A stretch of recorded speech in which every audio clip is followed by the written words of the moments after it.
بسم الله الرحمن الرحيم. ولا تحسبن الله غافلا عما يعمل الظالمون إنما يؤخرهم ليوم تشخص فيه الأبصار مهطعين مقنعي رؤوسهم لا يرتد إليهم طرفهم وأفئدتهم هواء وأنذر الناس يوم يأتيهم العذاب فيقول الذين ظلموا ربنا أخرنا إلى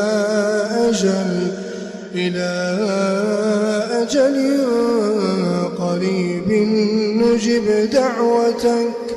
نجب دعوتك ونتبع الرسل أولم تكونوا أقسمتم من قبل ما لكم من زوال وسكنتم في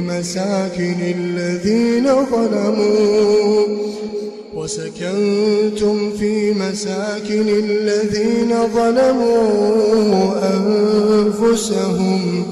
وتبين لكم كيف فعلنا بهم وضربنا لكم الأمثال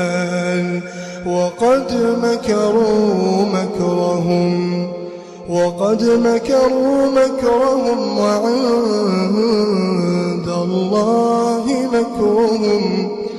وإن كان مكرهم لتزول منه الجبال فلا تحسبن الله مخلف وعده رسله إن الله عزيز ذو انتقام يوم تبدل الأرض غير الأرض والسماوات وبرزوا لله الواحد القهار يوم تبدل الأرض غير الأرض والسماوات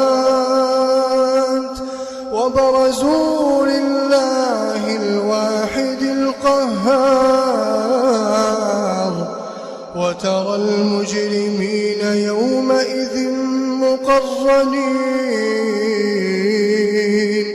مقرنين في الأصفاد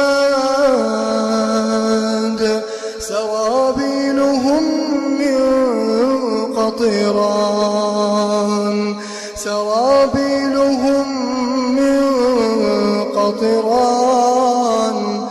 وتغشى وجوههم النار ليجزي الله كل نفس ما كسبت إن الله سريع الحساب هذا بلاغ للناس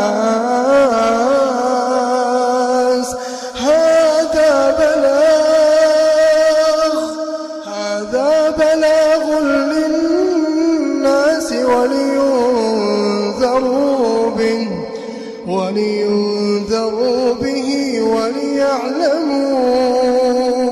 وليعلموا